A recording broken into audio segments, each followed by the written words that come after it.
نحمدہ و نصلی علی رسولہ الکریم۔ آن لائن اسلامک نالج کے معزز سامعین، السلام علیکم۔ سامعین کرام، اللہ سبحانہ و تعالیٰ کے فضل و کرم کی وسعتیں لامحدود ہیں۔ انتہائی مختصر کلمات اور عملیات پہ کروڑوں اربوں نیکیاں بانٹنا ہمارے رحمان اور رحیم رب کا ہی وصف ہو سکتا ہے۔ بظاہر ایسا لگتا ہے گویا جنت کی قیمت اتنی آسان رکھی گئی ہے کہ بڑے سے بڑا گناہ گار مسلمان بھی یہ مختصر کلمات اور عملیات کر کے جنت میں داخل ہو جائے۔ آئیے دیکھتے ہیں چند منٹوں کے عمل سے کروڑوں اور اربوں نیکیاں اور جنت میں مکان اور باغات کیسے حاصل کیے جا سکتے ہیں۔ نبی کریم صلی اللہ علیہ وسلم کا ارشاد ہے، جس شخص نے اللہ تعالیٰ کی خوشنودی کے لیے مسجد کی تعمیر کی تو اللہ تعالیٰ اس کے لیے جنت میں گھر بنا دیں گے۔ یہ حکم مسجد کی تعمیر کرنے اور اس کی تعمیر میں حصہ لینے کے لیے بھی لاگو ہوگا۔ حسب استطاعت مسجد کی تعمیر میں حصہ لینے سے بھی جنت میں حاصل گھر کیا جا سکتا ہے۔ نبی کریم صلی اللہ علیہ وسلم کا ہی ارشاد ہے، جس نے کسی بیمار کی عیادت کی یا اللہ کے لیے کسی مسلمان بھائی سے ملاقات کی تو اسے ایک پکارنے والا فرشتہ کہتا ہے، تجھے مبارک ہو اور تیرا چل کے آنا مبارک ہو اور تو نے جنت میں گھر بنا لیا۔ سنن ترمذی کی حدیث نمبر 2076 ہے۔ اسی طرح جو شخص بیٹے کی وفات پر صبر کرے گا اس کے لیے بھی جنت میں مکان کی خوشخبری ہے۔ نبی کریم صلی اللہ علیہ وآلہ وسلم نے فرمایا، جب کسی شخص کا بیٹا فوت ہو جاتا ہے اور وہ اس مصیبت میں اللہ کی تعریف اور انا للہ و انا الیہ راجعون پڑھتا ہے تو اللہ سبحانہ و تعالیٰ فرماتے ہیں، میرے بندے کے لیے جنت میں ایک عظیم الشان گھر بناؤ اور اس کا نام بیت الحمد رکھو۔ یہ بھی سنن ترمذی کی حدیث نمبر 1021 ہے۔ اسی طرح حق پر ہوتے ہوئے جھگڑا چھوڑ دینے والے کے لیے نبی کریم صلی اللہ علیہ وآلہ وسلم نے جنت کی بشارت بیان فرمائی ہے۔ مذاق میں جھوٹ نہ بولنے والے اور جھوٹ کو ترک کرنے والے کے لیے بھی نبی کریم صلی اللہ علیہ وسلم نے جنت میں گھر کی ضمانت دی ہے۔ اسی طرح اعلیٰ اخلاق والے اور بہترین اخلاق کے لوگوں کے لیے بھی نبی کریم صلی اللہ علیہ وسلم نے جنت میں گھر کی بشارت دی ہے حدیث کے مطابق۔ نبی کریم صلی اللہ علیہ وآلہ وسلم نے جنت میں گھر کی بشارت اس مسلمان کو بھی دی ہے جو اللہ کی رضا کے لیے فرض کے علاوہ 12 رکعت سنت موقدہ روز پڑھے گا۔ تو حدیث ہے کہ جس شخص نے ایک دن میں 12 رکعتیں سنتیں پڑھیں تو اس کے لیے جنت میں ایک گھر بنا دیا جاتا ہے۔ اسی طرح صف برابر کرنے والے کے لیے بھی نبی کریم صلی اللہ علیہ وسلم نے یہ بشارت دی ہے کہ جو شخص صف میں خالی جگہ کو پر کر دے گا تو اللہ تعالیٰ اس کے سبب اس کے لیے جنت میں گھر بنا دیں گے۔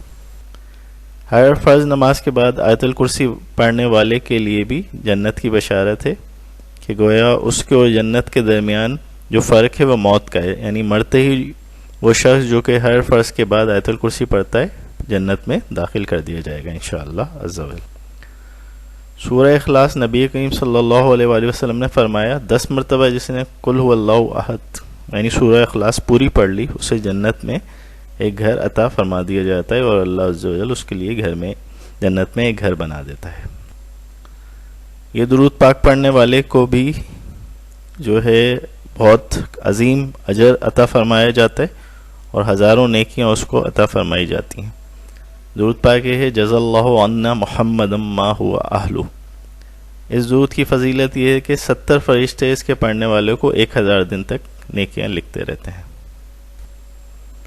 20 نیکیاں صرف چند سیکنڈوں میں کس طرح حاصل کی جا سکتی ہیں، صرف یہ پڑھ لیں، لا الہ الا اللہ وحدہ لا شریک لہ احدا صمدا لم یلد ولم یولد ولم یکن لہ کفوا احد۔ کروڑوں نیکیاں حاصل کرنے کا مختصر وقت میں عمل لا الہ الا اللہ 100 مرتبہ کہہ دیں تو حدیث ہے کہ 100 مرتبہ جس نے کہا اس کو زمین و آسمان کے درمیانی خلا کو ثواب سے بھر دے گا، یعنی اربوں کروڑوں نیکیاں لا الہ الا اللہ 100 مرتبہ کہنے سے حاصل ہو جاتی ہیں۔ صحیح ابن احمد اور ابن ماجہ کی حدیث ہے۔ اسی طرح کروڑوں نیکیاں حاصل کرنے کا ایک اور عمل، مختصر سا عمل، سبحان اللہ و بحمدہ، جس نے 100 مرتبہ کہا اس کو 100 اونٹ قربان کرنے کے برابر ثواب ملے گا، یعنی کروڑوں نیکیاں ملیں گے۔ جنت میں درخت لگانے کا جہاں کہا گیا ہے کہ ایک مختصر عمل سے سبحان اللہ کہنے سے جنت میں درخت لگ جاتا ہے، تو اس سے مراد یہ ہوتی ہے کہ جس کا جنت میں درخت لگ گیا اللہ سبحانہ و تعالیٰ کی رحمت سے امید ہے کہ وہ جنت میں ضرور داخل ہوگا انشاءاللہ عز و جل۔ تو آئیے دیکھتے ہیں جنت میں کس طرح سے درخت لگایا جا سکتا ہے۔ جنت میں کھجور کا درخت لگانے کے لیے نبی کریم صلی اللہ علیہ وآلہ وسلم کا فرمان عالی شان ہے، جو شخص یہ کہتا ہے سبحان اللہ عظیم و بحمدہ، اس کے لیے جنت میں ایک درخت لگا دیا جاتا ہے۔ ترمذی شریف کی حدیث ہے۔ اسی طرح 4 منٹ میں جنت میں درخت لگائیے، 400 درخت لگائیے، وہ بھی یہ عمل کریں، یہ پڑھیں سبحان اللہ و بحمدہ، سبحان اللہ والحمد للہ ولا الہ الا اللہ واللہ اکبر کہا کرو، ہر ایک کے بدلے میں تمہارے لیے جنت میں ایک درخت لگا دیا جائے گا۔ یاد رکھیں ان تسبیحات کو 4 منٹ میں 100 مرتبہ پڑھا جا سکتا ہے، اس طرح 400 درخت صرف 4 منٹ میں لگائے جا سکتے ہیں۔ تو چھوٹے چھوٹے مختصر اعمال کے ذریعے ہم جنت بھی حاصل کر سکتے ہیں اور جنت میں درخت بھی حاصل کر سکتے ہیں، ان کی بکنگ کروا سکتے ہیں۔